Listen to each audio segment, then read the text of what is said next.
Welcome back to the Exempt List. We are 23 days away from the 2024 NFL Draft. Today, we are talking about the NFC team needs, a little news from the weekend. I'm going to be joined by Yahoo contributor and Athletic Football Show host Nate Tice to break it all down. We'll be right back with the show. Welcome to the Exempt List, part of the Zero Bliss podcast family. I'm your host, Charles McDonald. And today, I'm joined by a very special guest, one that you've heard plenty of times over the past couple months, if you've been listening to this show and keeping up with the stuff we're doing over here. Yahoo Sports, Nate Tice, Yahoo Sports contributor, host of the Athletic Football Show. Nate, how's your brain feeling, 3 weeks and some change out from the draft? Mush. Just that. Yeah. We got the quarterback pod done on the Athletic Football Show, and that was a nice check. Like that felt like I'm done talking QBs. And then I lined up and I'm going on a team's podcast. I won't say which one. And they sent me their list of what their topics are today. And the number one was the quarterbacks. And I was like, oh, that's right. That's all anyone wants to talk about. It's good. It's good. Like it's a little boring, but it's good because you've kind of rehearsed these conversations over and over and over again. It's like a stand-up comedian. I try new bits every once in a while, do some crowd interaction, some crowd play. And if it's not working, all right, then there's just, hey, Jane Daniels is like Johnny Knoxville, right? And just sit there for a laugh. Play the hits. That's what it feels like sometimes. It's like Caleb Williams, Patrick Mahomes. Drake May terrible? What? Aaron Donald? Or Aaron Rodgers? Doesn't he throw like that? Oh, wow. Crazy one is I think he looks like Drew Brees. Wow. Like it's crazy. But yeah, we'll get to some draft stuff in a bit. We're kind of in the slow portion of the news cycle. There's not any games being played. The first wave and second and really third wave of free agencies are already over. The new league year started. We've got teams with new head coaches can start their offseason programs today. So not quite football, but football things are somewhat happening. It's close. So really, the only news we have is Rashee Rice, the Kansas City Chiefs not quarterback or cornerback, wide receiver, who had a fantastic rookie year, was involved in a 6-vehicle car crash in Dallas where it seems like he was involved in a race of some kind. I mean, there's video of it on the internet. Someone got dashboard camera footage of it. It's honestly pretty scary. Like if you're watching the video, if I was driving that minivan and all of a sudden I'm being like undercut by a Lamborghini while I'm driving on the side of the road, like there's not a lot of room to maneuver. That would be pretty scary. It doesn't seem like anyone got hurt or there were any serious injuries, thank God, because that crash could have been a lot worse than what it ended up being. But Rashee Rice, at this time now, like the one thing we have really is a statement from his lawyer saying he's going to cooperate with the authorities, but that came like 48 hours after the crash, and he had been on the run since then, which, I find a little baffling. Only because, like, we've seen football players get away with some egregious things where they don't go to jail, they get a slap on the wrist, they get a fine. He's not even the first football player to like get in trouble with car stuff or racing, And I think, especially when you're part of like some of these teams that have maybe more local fan bases. I know Patrick Mahomes has kind of expanded the Chiefs onto the national scale, but like you like teams where the team is really woven into the fabric of the community in a way maybe it's not in bigger cities.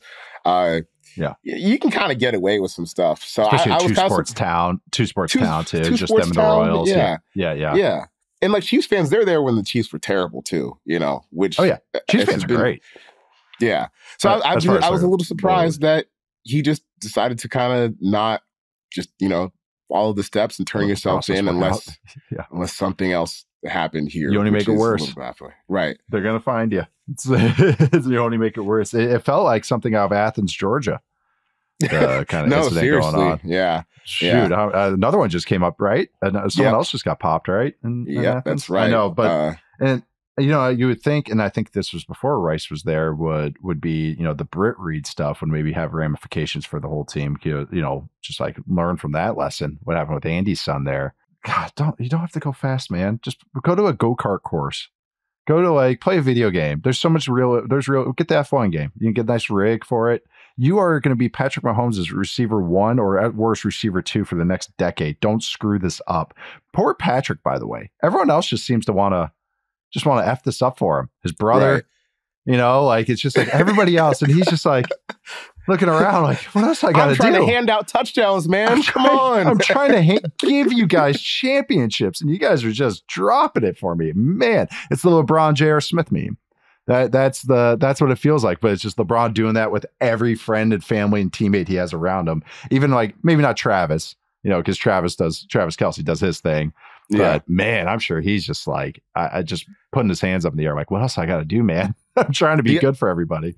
The other portion of the Rashee Rice news that is interesting to me is like, Rashee, like, you got some money. I don't know if you got Crash a Lambo money though. Second round pick. You're second round pick. Yeah.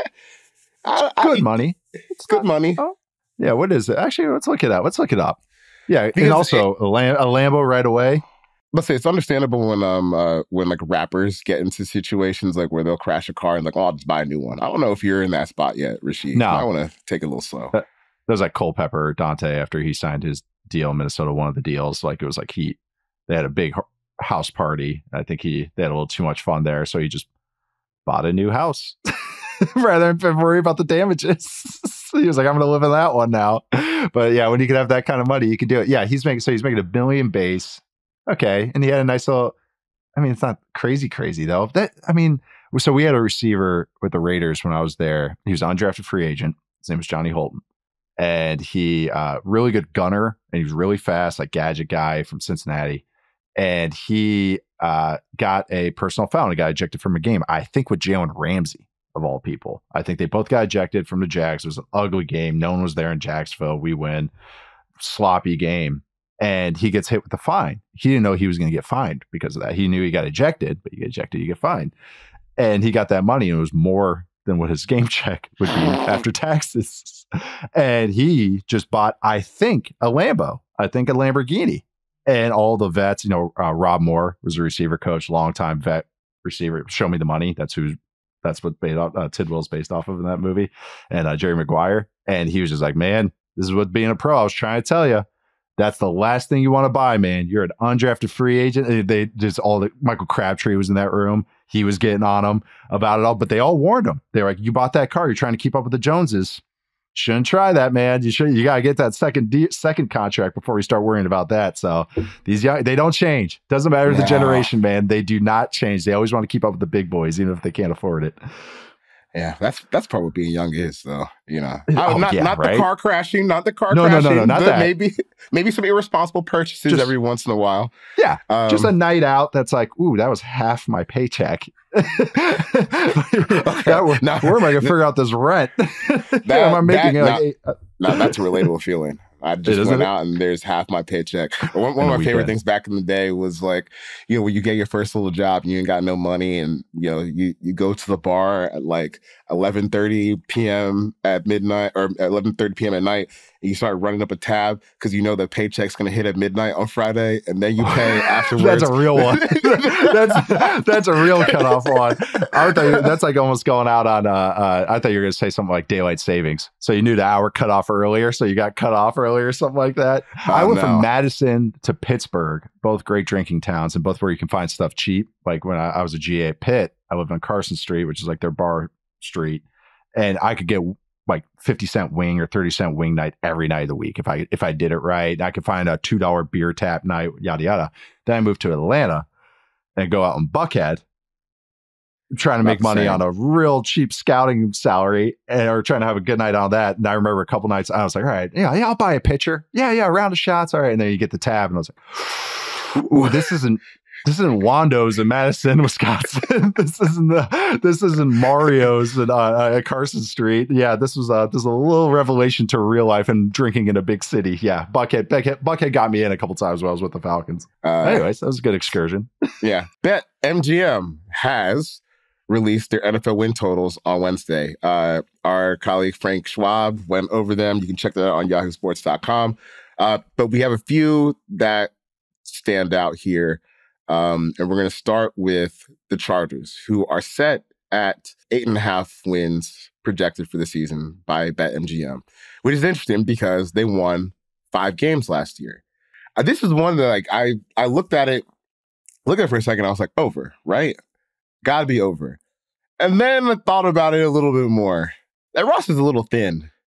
I know they were, I was a little surprised that they ended up getting rid of Keenan Williams too after they got rid of Mike Williams because, I know Jim Harbaugh is not maybe the biggest guy, probably doesn't believe you need like a true ace, like number one receiver, but they took a pretty big step down in terms of like what's now on the roster from what she had.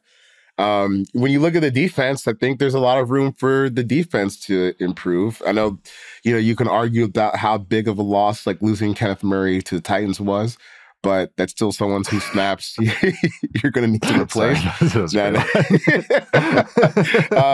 We're going to keep it real. But at the same time, they've tried to make moves in the secondary that haven't worked out. The J.C. Jackson move was a complete disaster. I know that GM isn't there anymore. Tom Telesco's over in across the division, actually. Still has a job now, somehow. But yeah. You'll still see him twice a year, which could be a whole nother podcast for a whole nother day. But absolutely. Where are you on Chargers 8.5? Because at first thought I wanted to say over, but then the more I thought about it, it's like this could very well be like Justin Herbert hero ball for the first year of the Harbaugh regime. Because it's not as loaded. It's not the San Francisco 49ers teams in terms of talent. No, that's it. That was the thing, which was the irony of Mike Singletary's like quote, can't win with them. Can't coach them. And then like Harbaugh comes in with the same roster, goes straight to the playoffs and straight to the NFC Championship game with them. That roster is not that roster, or this roster in LA is not the roster that was in San Francisco. It's they need help, I think, on both trenches. Even if the offensive line's got some nice pieces, they still need more, and they still need defensive pieces as well. But yeah, they need a lot. I'm on the under if I were picking right now, pre-draft. I got to see what they do in the draft. And that's the thing is I think Harbaugh's hinting that they're going to go O-line, which I think is great for team building, might not be sexy for winning this year, but it's good for 2025 and 2026, yada, yada, but not maybe 2024. You just look at the receivers. Joshua Palmer's like a nice receiver 3, receiver 4, dirty work guy. Darius Davis, great gadget guy, great returner. Here we go. I'm going to talk about Quinn Johnson, kind of a iffy rookie year. And it's like, that's it though.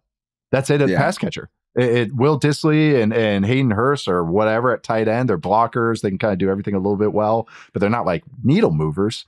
So that's where what's the upside there? I don't know. I really like Jesse Minter, the defensive coordinator. He came from Michigan with Harbaugh. I think all of us watched him put on a clinic in the college football playoff. But so he's going to get the most of this defense, but I think the defense is kind of hodgepodge right now. It feels like a team in transition, which makes a lot of sense, but I think we'll see the dividends paid next year. But I think this team will be feisty because they have a great quarterback and they have a really good head coach that's going to always maximize his roster, but I don't know if there's much to maximize right now.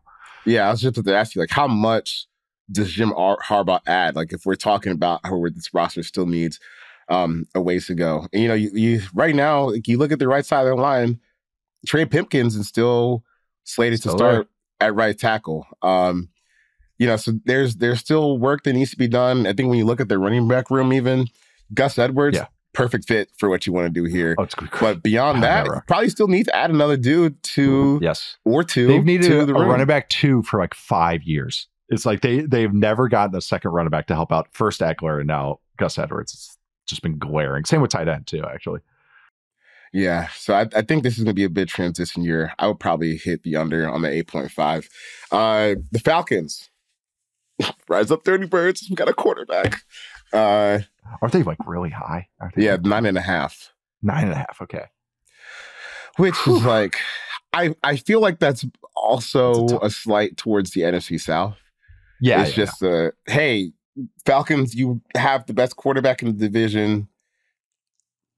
That's the nod. That's the argument. Yeah. Because look, I still think that getting Kirk was pretty big for like your ability to compete right away, but the roster has still got a ways to go. still need help on defensive end. They could probably use another cornerback, maybe another linebacker even, just for insurance. Troy Anderson's not healthy to start the season.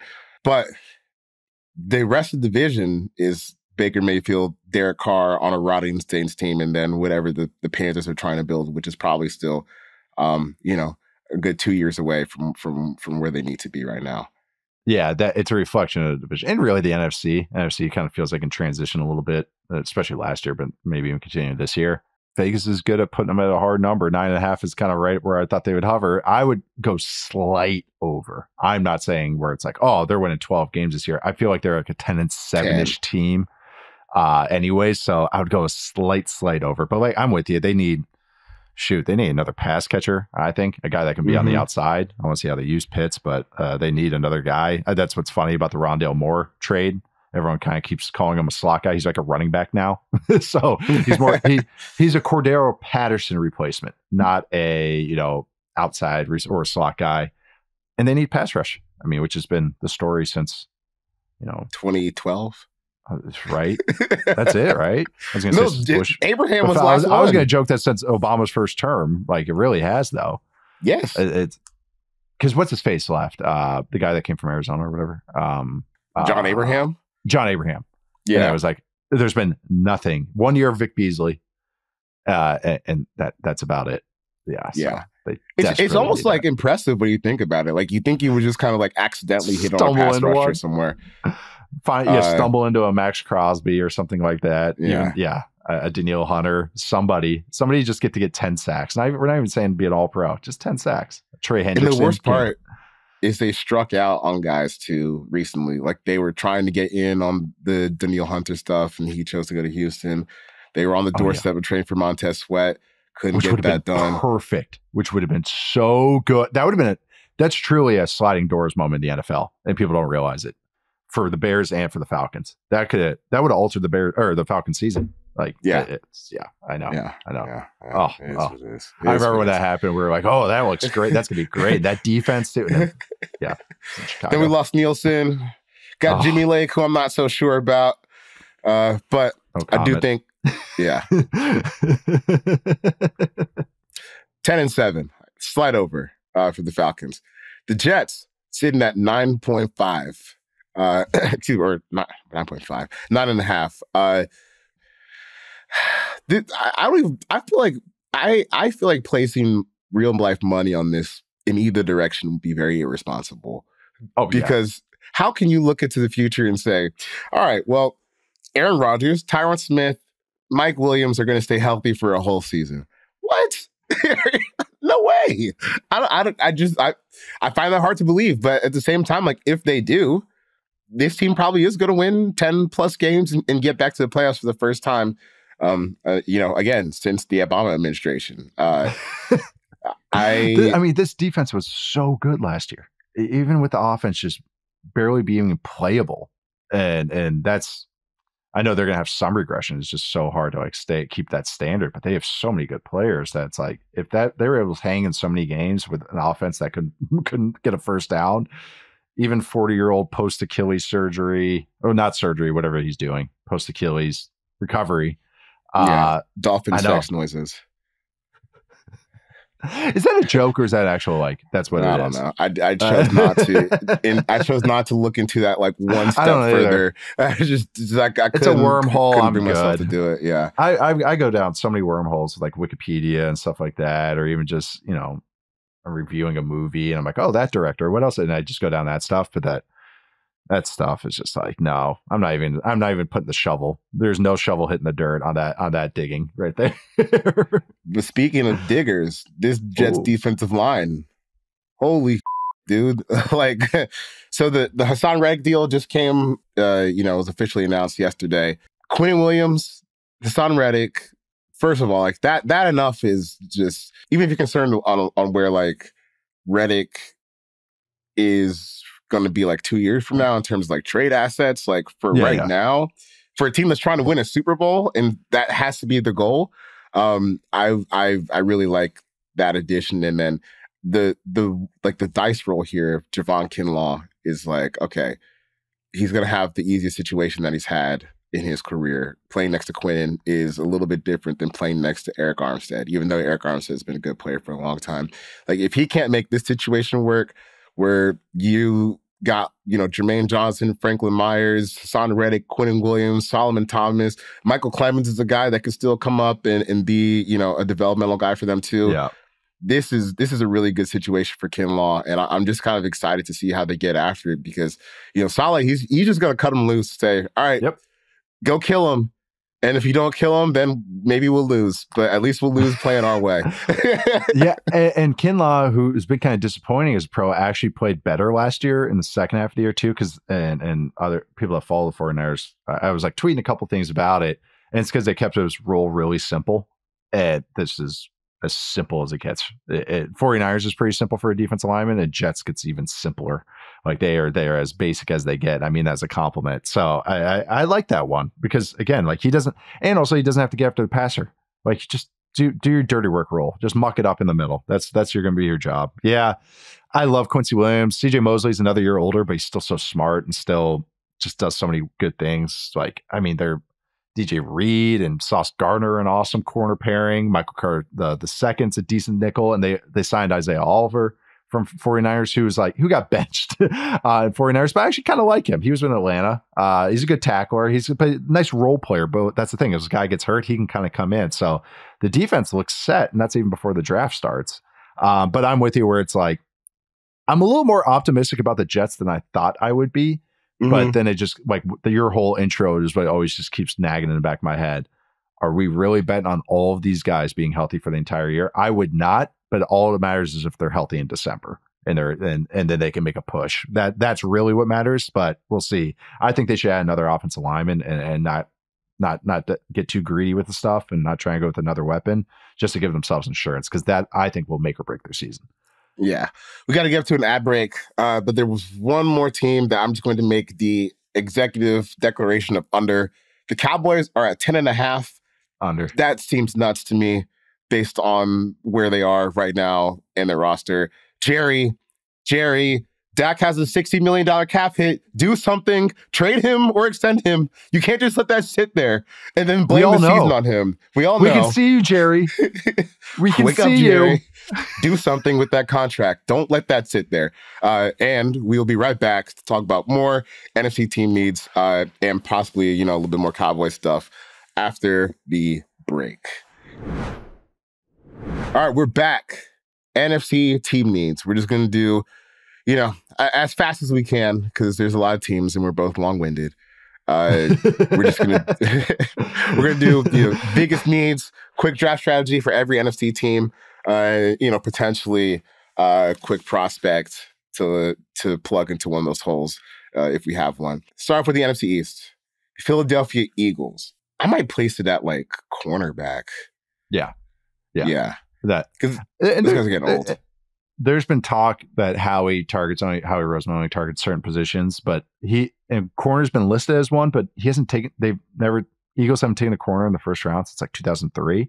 Not saying they won't, because they're kind of set up right where a lot of corners I think are going to go. So yeah, corner to me. I have actually thought another edge as kind of, they always kind of pump these guys through. That's kind of their thing, is really they always draft trenches.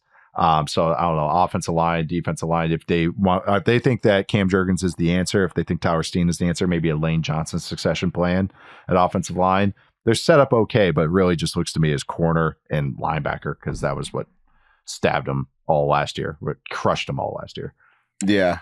So where the Eagles are picking, like, at pick 22, you're probably looking at like, Kool-Aid McKinstry. Yep. Any of the corners, yeah. So Quinion Mitchell might be gone before that, but Kool-Aid, Nate Wiggins from Clemson. Dude, I really can't get a feel on where these corners are supposed to go in the draft, because it doesn't really feel like anyone's talking about them in the top 10. And once you get past that point, like, I don't think you can be surprised if someone falls to like 20 or 22 or something like that. That's why I think I think you're right on. The corner range is so wide. Like, even for me in my big board, I've slowly dropped the corners a little bit. The top two, Terrion Arnold, Quinion Mitchell for me. So like it's not a huge difference, but it's just kind of show like 15, 16 as opposed to like 10, 11, 12. And that's just kind of like, I rewatched them, and now I'm really trying to stack these positions. When you make a big board, you have to kind of weigh all the positions. And to me, it's not like, oh, these guys are bona fide top 10 guys, top 12 guys. It's more a lot of guys. I'm like, oh, I'm comfortable taking him 18 or 20 around there. It makes a lot more sense. So you never know with corners, because also it's flavor. It's like some teams are going to love a certain guy and some are going to hate him. So that's another thing. It's such a wide range for all of them, because there's no like true number one, I think. The next team we have is the Dallas Cowboys, who we were just talking about before the break. And looking at their biggest need, I feel like this roster needs a lot of things right now. And they haven't been able to do much of anything because, like we said, Dak Prescott has a $60 million cap hit for the season. And the way that they're moving right now, and the way that Jerry is moving right now, it just seems set up to just blame Dak for whatever happens this season so that they can move on. I would not want to waste a season like that. If I was that unsure about Dak Prescott being my future long-term quarterback, I'm not going to let him sit there with a $60 million cap hit. That's for damn sure. Like, maybe we have to blow this thing up and do a trade if we're that uncertain about it. But, the fact that he's going to have that cap hit and they still have some other expensive guys on the roster means that for now, they can't really make a whole lot of moves in free agency. And we've seen that because they haven't really been able to do or try to do much of anything, it seems, which turns our attention to the upcoming draft. The Cowboys have the 24th pick in the upcoming draft. I would probably put their biggest need at just like a real linebacker. No more safeties in the box, but there's not a first-round prospect that you can take at 24 in this class. O-line? I've just been defaulting to O-line. Jerry's fine. Jerry loves drafting O-line early, so I could totally see that, and I think they're set up okay there, especially an interior guy. Like, because like a Graham Barton for them would be amazing. That'd be a home run, Graham Barton from Duke. Because he can play all 5 spots. And it's like, who do we have as our 5 stars? I don't know. Get him out there. Get our best 5 out there. Jerry just keeps saying all in, too. And that is really weird to me. It's like, I don't know. We can see you, Jerry. I know. We see what the Vikings are doing right now. They move on from Kirk, and you see just how aggressive they're being to make sure that they don't enter the quarterback wilderness. And the Cowboys, say what you want about Dak. At the very least, he is in the top half of the league as a starting quarterback, the top 12. I'm very high on Dak. I think of him as in that second tier of guys. Look at what like Kirk Cousins just got paid at 36 years old, coming off an Achilles. Look what Jared Goff is going to get paid. I think Dak is better than both of those guys. Same. And he's entering his prime. He's right now smack dab in his prime, coming off a second-team All-Pro year. So what are we doing here? How many teams would just like trade everything to get Dak as their starter? We've seen what other guys have gone for. What Russell Wilson just went for a few years ago, as he's going in his 30s already as a runner and not as an operator that Dak was. It's bizarre how they treat him and how the stock of him it gets treated there in Dallas. Yeah, because you could probably get 2 firsts if you put Dak on the market. Easy, I think easily. There's part of me where I was like, when I was seeing how the tea leaves were reading on Dak and Jerry and the Cowboys, like, what if the Falcons just waited one more season? Oh. You do the 7-10 thing again, and then we're giving Dak $80 million a year free agency next year. I know, be too good. That's why it won't happen. I know any of those. Well, that's what Dak has been. Everyone's like, when does Mike McDaniel get his Matthew Stafford? It's like maybe that's what Dak is for him. So that would also be a lot of fun in that offense. Seeing Dak rip that up.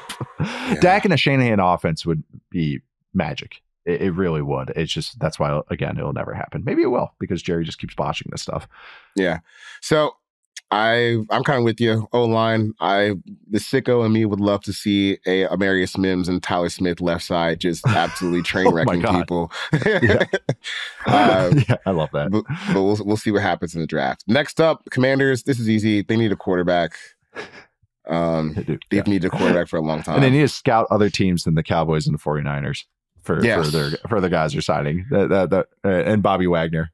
which is another one. But yeah, no, that the quarterback, they have to. They've had a very focused offseason, and the players they're trying to get.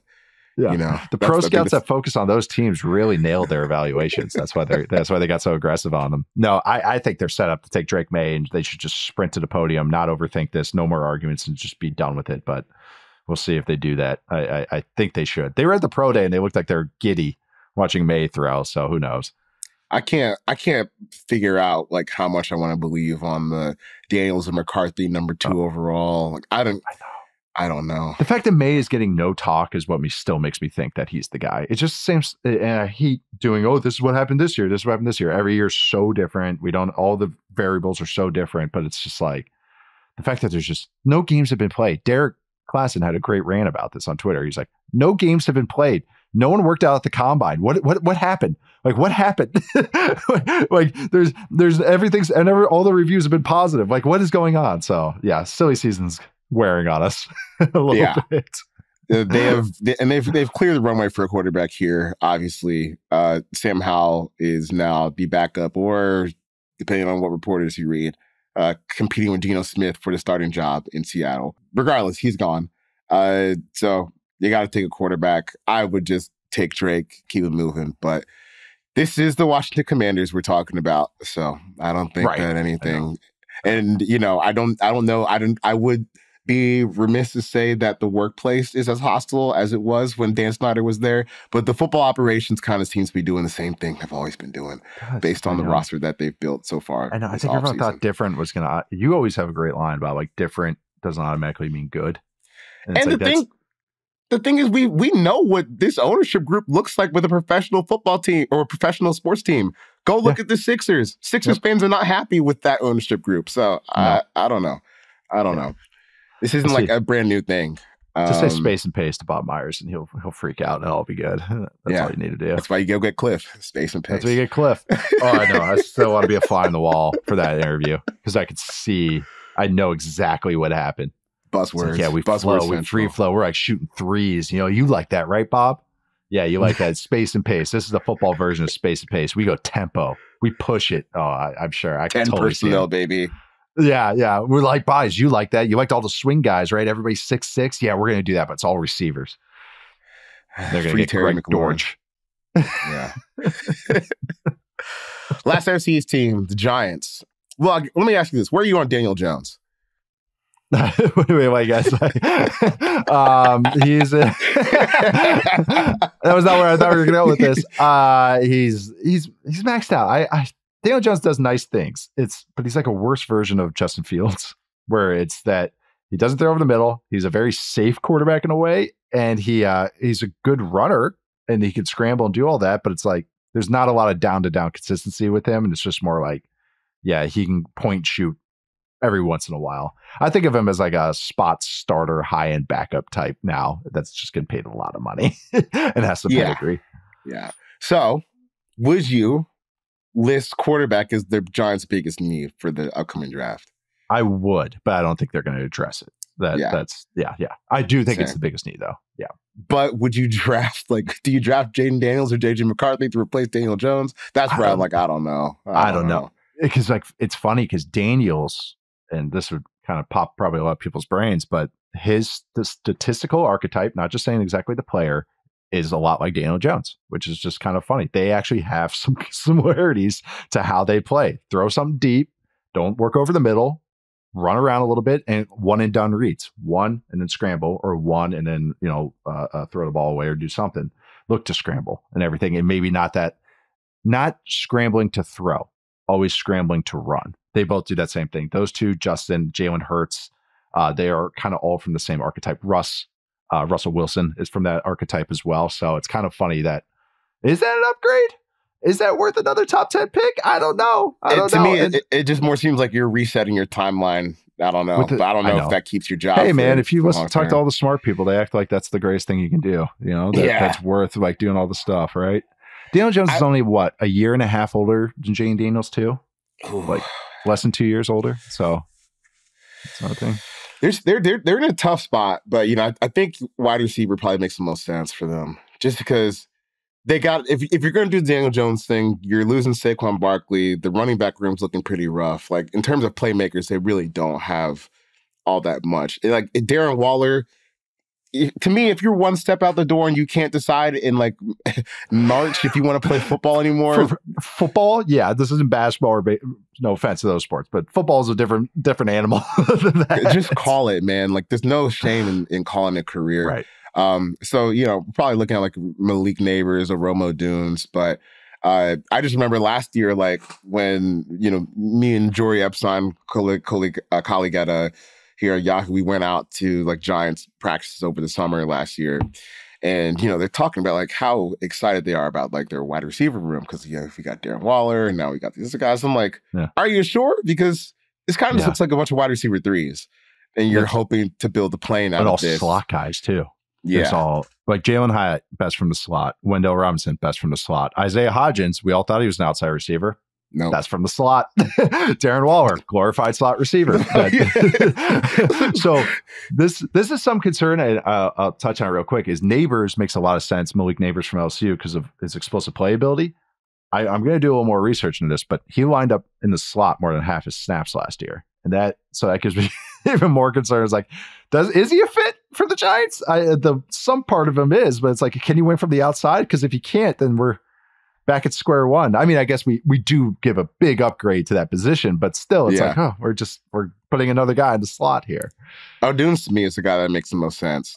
It's realistic because I still don't see Marvin falling to 6. I'm not following the smoke on the Neighbors over Marvin stuff. After watching these guys, there's no way. He's just too clean. And his play style to me is what I think coaches and evaluators would like. I think coaches are going to love Marvin Harrison Jr. But the thing is, he didn't have that testing day to kind of silence everything. Even though if you watch him, you see he moves faster and he's stronger than every DB he goes against. So it's like you watch him, you don't care. But he didn't have that flag plant moment. But I don't think he needs to because you just watch the freaking film with him. He's a monster. So Giants draft a receiver, and then if you all still got jobs next year, then go after and get that quarterback. Yeah. Moving on to the NFC South. Falcons, edge rusher, biggest need. That's it. Dallas Turner. I don't know. I'm kind of already putting that one in pen. It makes a lot of sense, doesn't it? Yeah, I'm not like the biggest fan of Dallas's game, but like the profile, he's just checking too many boxes. And I think he plays more powerful than like his frame would suggest. Because I was a little surprised when he mentioned at 245. I thought he was close to like 260 or like 255 in that range. But so hey, long. Yeah. He's 21, runs a 4.4, not afraid of contact. Yeah. I know. And bring him in. He's really useful. I think it's just it's going to be hard to break for me is that he's not a top 10 edge rusher that you're like, oh, this guy's going to get 14 sacks one year. It's like he might cap out at 8. He might have a 10-sack year in his career, but he might be more of an 8-sack guy. But he's going to be on the field every play, and he's going to be doing something useful every play, dropping the coverage, play the run. The guy I keep coming back to as my kind of like role comparison is Bruce Irvin. From the Seahawks. That is what I kind of picture him as, kind of that really a good pass rusher, but he kind of does everything good. But that's a different type of guy you take in the top 10 than usual. So I'm with you. I love him with Raheem's defense, though. I think he's a perfect fit for that. The New Orleans Saints, they need to be kicked out of the league. They need a new front office is what they need because this someone needs to step in, bro. Like, have you looked at their draft picks? Like, what is going on here? They have the first pick. Their top 3 picks are 14, 45, and 150. Like, dude, where did your picks go? They traded for a bunch of stars. Don't you remember? Like, I'm sure those trades were moving up for a quarterback or something. You look at the roster, you look at the cap space, you look at the draft picks, and you're just like, how did this happen? This is not a great football team, and you have no assets to make it better. But hey, they got underneath the cap, right? So all is good, all is well. I would put their biggest need. Maybe they're another team that should be pass rusher too, but honestly, it's probably offensive line. Ryan Ramczyk, he might not play again, which would be a huge blow for him because he's one of like the best tackles of like the past generation of football. Yeah. Trevor Penning has been borderline unplayable. Can't playable. Yeah, you can't even play him. Andres Pete's gone, so the need that they have is probably offensive line. I know that we've put in our mock drafts, I think like 3 times in a row, Troy Fautanu, or did I pronounce his name right? It's apparently it's Fautanu. Yeah. Okay. I know. I'm kind of been kicking myself because I've been singing his praises for like 9 months and I've been saying his name wrong the entire time. And Dane goes, I just learned it last week. Dane knows all the name pronunciation. He's like, don't worry about it. I just learned it last week. So that's why I changed it. Yeah. Troy Fautanu, which I love. I actually love that player fit for them because, I don't know what spot they might need. Right tackle, left tackle. Pete's gone. Left guard. I think he could play all of them. Or at least be, maybe start a tackle, see how that goes. And at worst case, I think he's a very good left guard. So I feel like that player and team fit, it's like makes it all the sense in the world. Yeah. They just need the flexibility because they, like I said, they have so many holes to plug. And, that's kind of the guy that can help. I would put like Graham Barton in there too. Yep. Because same line of thinking. He's probably a better left tackle than Trevor Penny. So he rocks. I can't believe people got down on him. I'm glad that Barton tested like a monster because it was like that's what he looks like on film. I think he got typecasted so bad. It was just that people saw Peter Skoronski last year from Northwestern, went to the Titans in the first round, and I think they're like, oh, he's just like him. And I'm like, Barton's better. Barton's longer. Barton's like better than him, and he went top 12. So I don't know.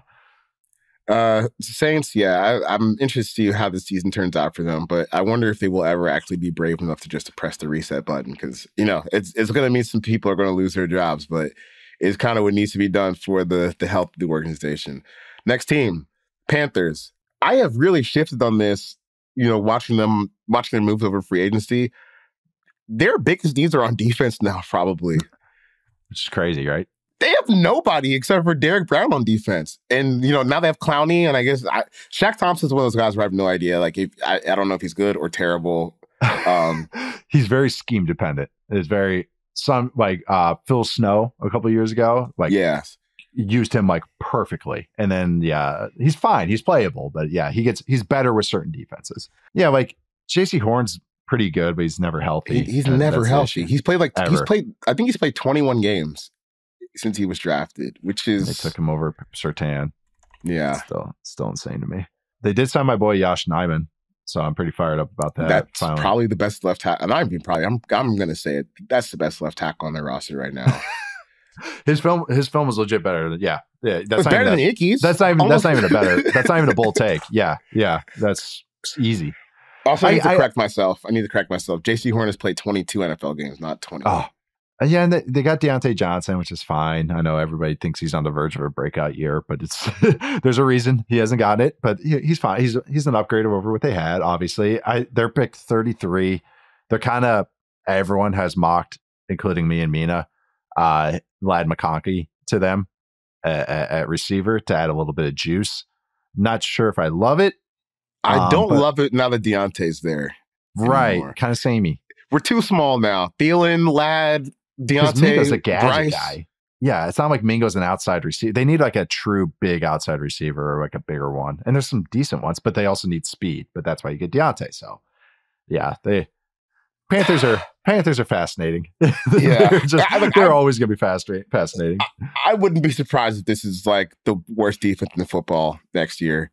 That's not a bold take. That's I meant that in a good way.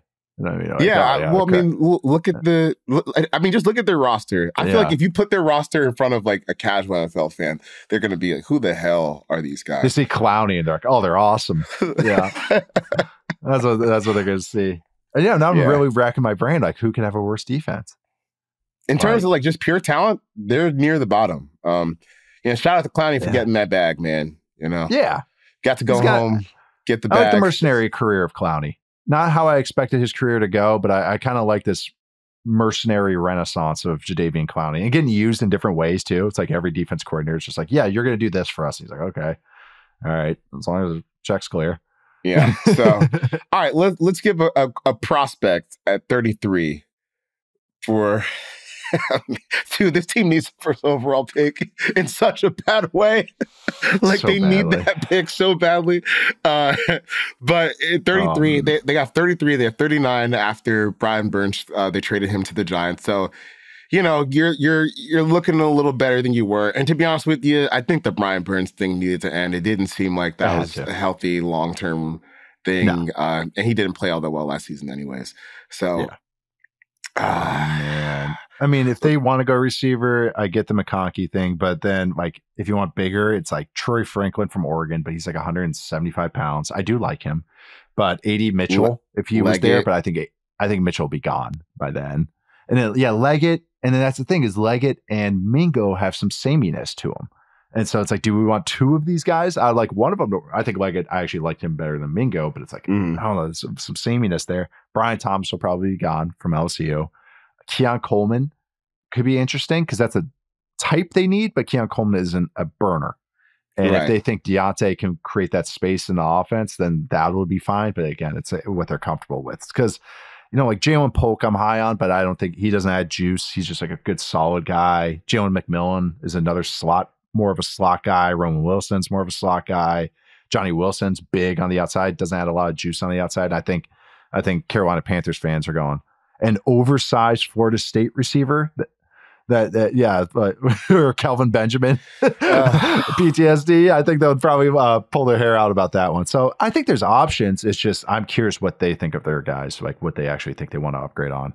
They got Amir Smith-Marset too, man. They got my guy. They're just, the Panthers, they're kind of at a point where it's just, dude, just go BPA. Follow the board. Yep, draft talent. Just draft talent. You have so little of it. Stock the board. Buccaneers, pick up the pace here a little bit. I feel like this is pretty easy. You traded away cornerback. You need a cornerback. If you're going to stick with the Baker thing, don't need a quarterback. Use wide receivers still in good health.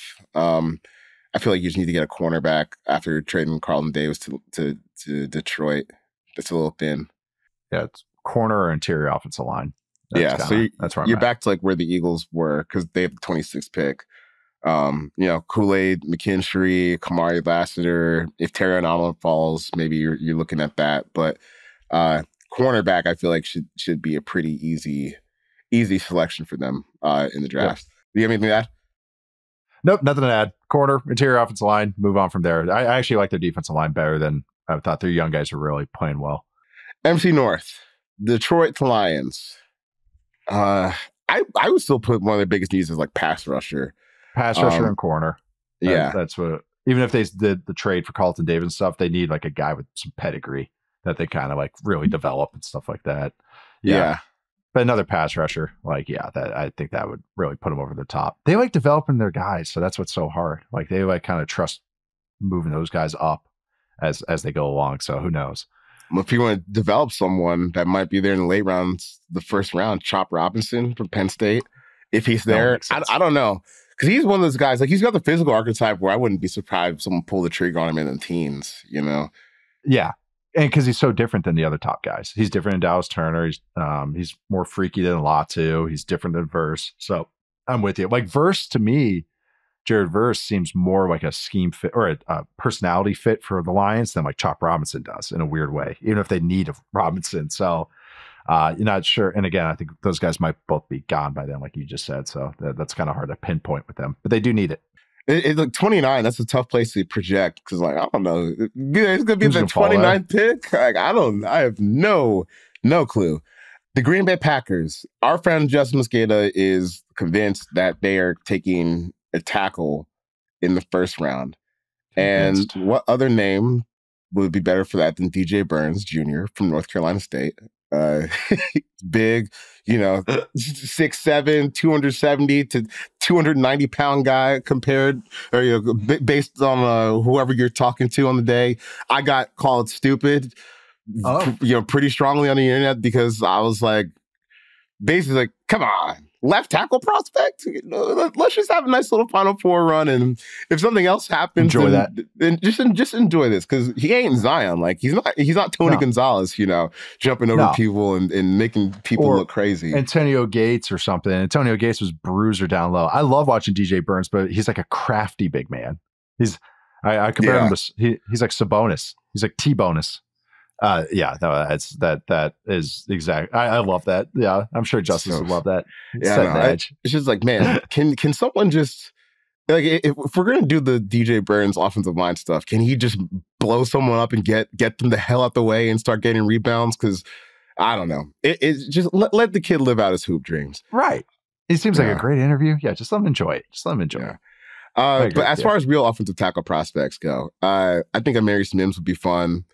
You look at the later portion of the first round. I don't even hate like the idea of kind of taking Graham Barton if he's still there and just saying, "Hey, figure it out." Because they've had someone play tackle with similar dimensions in Bakhtiari. I don't know if Barton's like quite the athlete Bach was at his peak, but still, like, it's not an unreasonable thing to suggest that you could start him at left tackle, then see where he plugs in along the way. And I mean, even Zach Tom kind of has a similar body type a little bit, but and they're set up too. Is say Barton's gone if they just want to go more for like a true like what they think is a tackle only guy. There's some interesting kind of project-y types like Kingsley Suamatatia, and I think Justice actually likes him because he has some Oregon background there originally. But that's a guy that I actually like as far as he's a little bit of a project, but his upside is a true blindside guy. I think he's the type of guy that would usually go in the top 20 in a normal tackle draft, but this draft is so loaded with guys that he's actually going to get pushed back a little bit. But that's a guy that I've really kind of tucked myself into a fit. Yeah. They're just in such a good spot, and it's annoying. Like, you got quarterback figured out. Every pass catcher is on a rookie deal, or like they're entering their third year. It's ridiculous. That Josh Jacobs contract is fake as hell. It's like it's basically a 1-year deal. If he stinks, you can just move on with no consequence. And they can just take another running back on day 2 and be fine. They got picks there. Yeah, I know. It's annoying. Yeah, we'll see what happens there with the Packers. But offensive tackle, I would still kind of put I still think they could use another cornerback outside of Jair Alexander too. I'd like DeJean for them because in my fan fiction headcanon, I like that he could start at safety for them, and then in a couple of years when Jair moves on, they bump him out to replace Jair or be an outside guy. It's like, what spot is he best at? I don't know. Like everything we've said about Barton. Well, which spot you put him in? Oh, just plug and play. DeJean is kind of the DB version of that, and so I kind of like that as a fit. But this is kind of the range that it seems like he might be going. The Bears quarterback Caleb Williams. Vikings quarterback Mayor McCarthy. Do not think it's Daniels. So it's pretty team needs and where we think they're going with. The only interesting thing with me, the Vikings at this point is, I guess, who they take and I guess how much they have to give up to get there. Because I think you also have to factor in the trade they made to get up to 23. Because I think we joked about the Saints and their draft picks, but part of the reason why they're here is because they'll make like multiple trade ups. Like we'll move up from X to Y, and then we'll move up from Y to Z. Okay, but like you still have to factor in all the picks you moved to get from X to Y in the first place. Like the Chris Olave trade, perfect example. They moved up twice to get him at the end of the day, and it's he's a good player, but maybe you think he's a really good player. I would say one of the better young wide receivers in the league. But maybe you look back and say, we could have used those assets a little bit better than we did just going up all the way to draft and getting him and getting Penny. And one of those picks hasn't quite worked out yet. So I think the price the Vikings pay and the quarterback they select will inevitably be interesting, but don't have quite all that information yet. The NFC West, Seahawks. I don't know. Like I would say probably defensive line for me. The Draymond Jones signing did not work out for them year one. Yeah, he got asked to do things I don't think he's very good at. I'm optimistic about their new head coach because of what he did in Baltimore. Them, I kind of came down to interior line again. They are another Barton landing spot. If you can't tell, we like Graham Barton. He's really good. He's him and Fontenot. Is another one, and he has background with their offensive coordinator and their offensive line coach, who was used with the University of Washington. What spot is he best at? I don't know. We'll let him figure it out. We can left guard, maybe center, right guard, maybe right tackle if Abe Lucas, has some of his injury stuff. So that's what I've kind of come to with them is that offensive line. I think that kind of sunk their season last year was injuries to their O-line. It's kind of a recurring theme around the league, so that's why you want to invest in it. So that was one that I've gotten to. The other, you said D-line and like. Byron Murphy is interesting, or Zion Newton might be a little rich, but it's like he's such a different type than what they have. And so that might be good. They might want that, but I don't know. I don't know if that they value that or not. Yeah, it's a shame. Like this class is so weak on top end safety talent, because that's probably this position they could go to after releasing Jamal Adams and Quandre Diggs. And Quandre, I think he just announced his retirement the other day, but it might have been April Fool's joke. That's that's so freaking annoying. Yeah, I know. I don't know. Could have been April Fool's joke. So my brain checks that box. Oh, he retired, and then I won't think about it again for like 3 months, and then I'll just use that factoid. I actually like the safeties they have right now. Like I'm curious how they use them, because what McDonald did in Baltimore. So I'm with Julian Love and Jenkins. I'm like cautiously optimistic about how he'll use them, especially with Spoon in the slot. So I'm curious what they do there. I think they like him. Yeah, Devon Witherspoon, that'll be a good good spot for what Mike McDonald likes to do, but they still need to add some pieces to that. The 49ers, they have, when was the last time they made a first round pick? Because it feels like it's been a minute for them. It might have been. Or was it Lance? Oh, that's definitely what it was. That's Lance, because the Lance trade. Yeah. I know. Just realized that. Yeah, because the Kinlaw was the Buckner trade. Yeah, the last one they made was Trey Lance in 2021. Wow. And they're Super Bowl finalists. That's what some people live a real charmed life, man. And the funniest thing to me is like the third round picks that they've spent. I do think they finally got one right in Jair Brown, in the safety from last year. Jake Moody, I'm sorry, I just can't really get on board with taking a kicker top 100.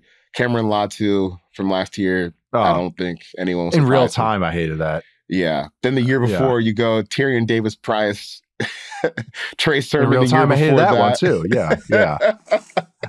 I think those are Kyle's guys. Yeah. That those feel when there's kind of like a round where you're always like, these guys all feel like reaches and they keep doing it in the same round. That usually means like, hey, coach, you get this one. I know Kyle Shanahan's involved with everything they do, but that's what that really feels like to me. Latu blew my brain. I had like a 6-round grade on him and he went to third. I was like, what? He's like, his teammates actually were palming, because I had to watch so much Bryce Young. They were actually like, anytime he got a target, he dropped so many. They were actually like looking at Bryce Young like, why'd you throw the ball to him again? In the third round.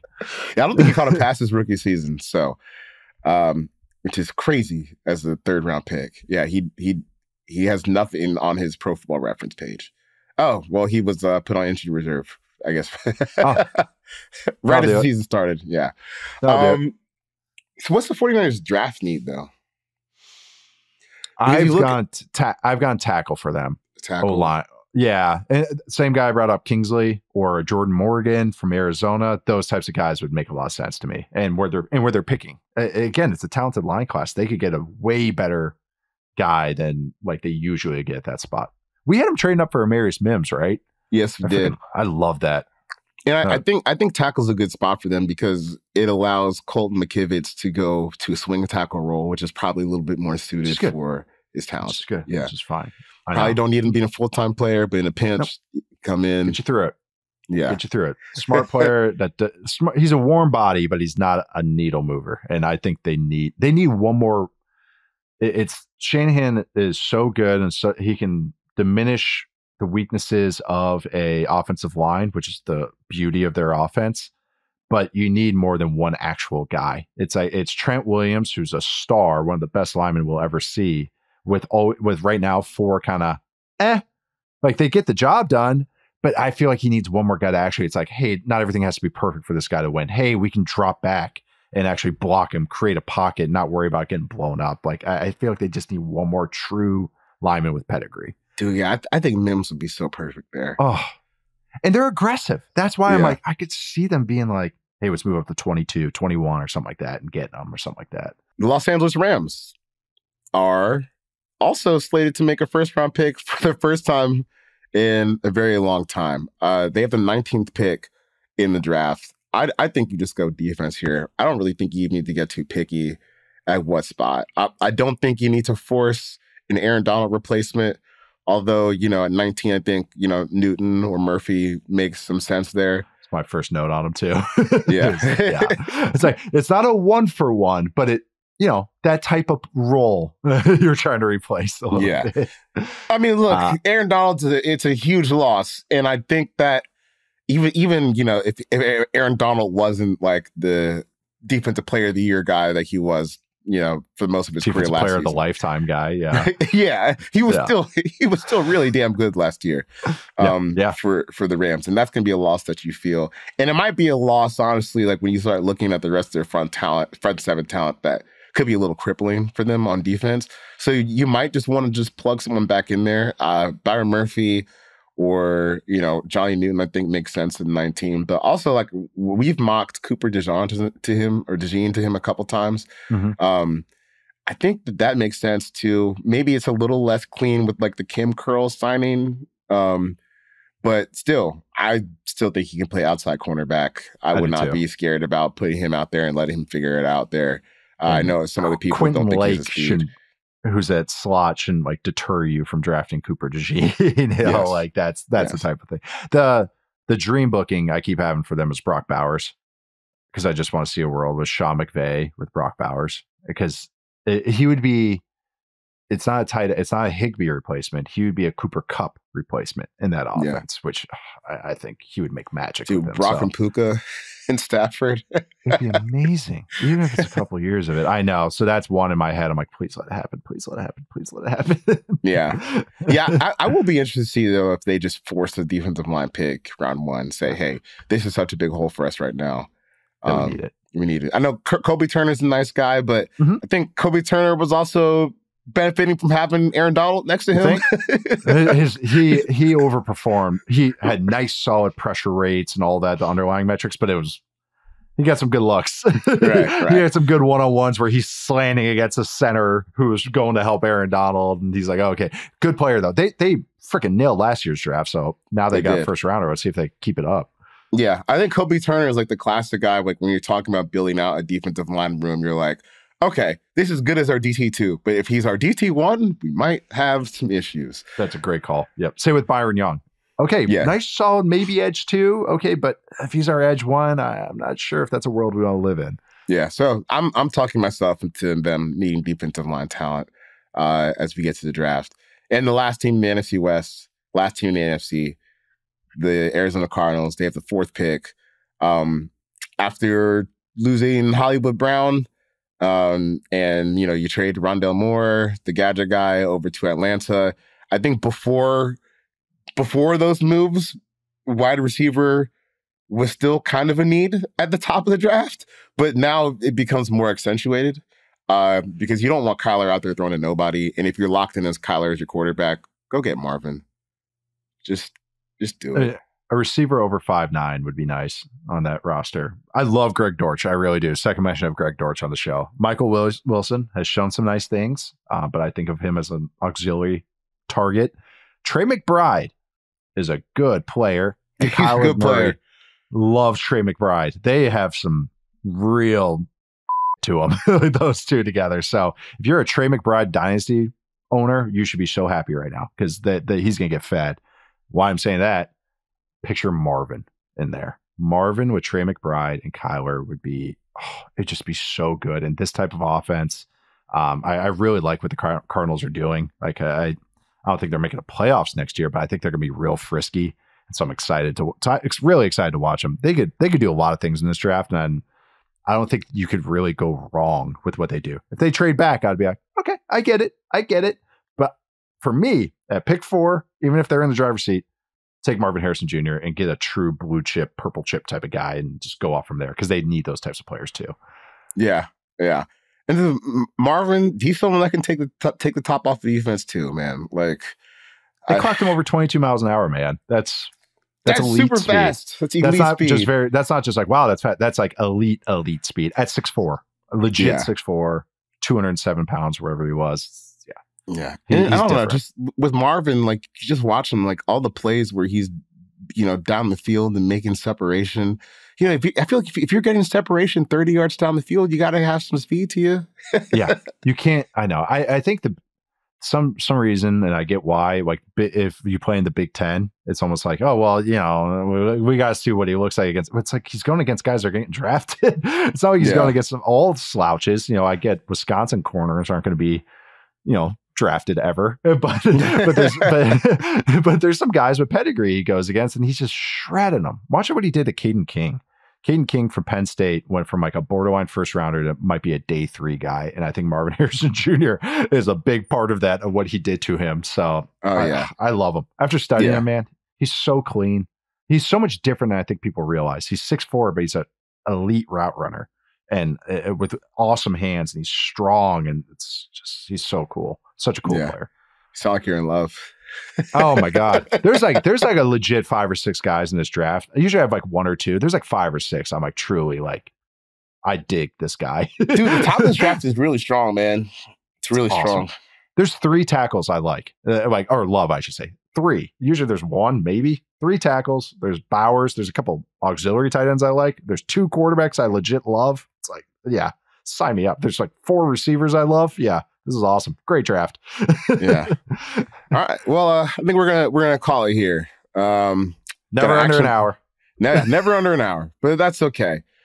We started off with Rashee Rice, and we ended up talking about Marvin Harrison. So I think we covered a lot of ground in this podcast. Before we let you out of here, you want to let people know what you're working on? Other stuff we got coming on Yahoo besides our mock draft tomorrow? Yeah, we got the mock draft, and then I got my top 100 big board coming out later in the week, I believe Thursday. That comes out. So make sure you check out that on Yahoo. Top 100. Did top 50, which was fun. Not going to have a write-up for all 100. I think Joey, our editor, would murder me if I had a write-up for 100 guys. That'd be a 12,000-word article. So yeah, be on the lookout for that. And let's be real, y'all aren't reading that anyways. So let's just all save all of our times and find a couple guys you get annoyed with and go, rah, rah, rah, rah, or I really like that one. And I go, you're welcome. That's all we got on those. Jason Fitch, Charles Robinson, Jory Epstein will be back on Thursday with an episode of Inside Coverage. We'll be back with another episode of the Exempt List every Tuesday. I'm Charles McDonald. You can find me on Twitter at 4Verts. Nate's on Twitter at Nate_Tice. Our producer behind the glass, Stone Rochelle's on Twitter at SJ Rochelle. And we will see you next week.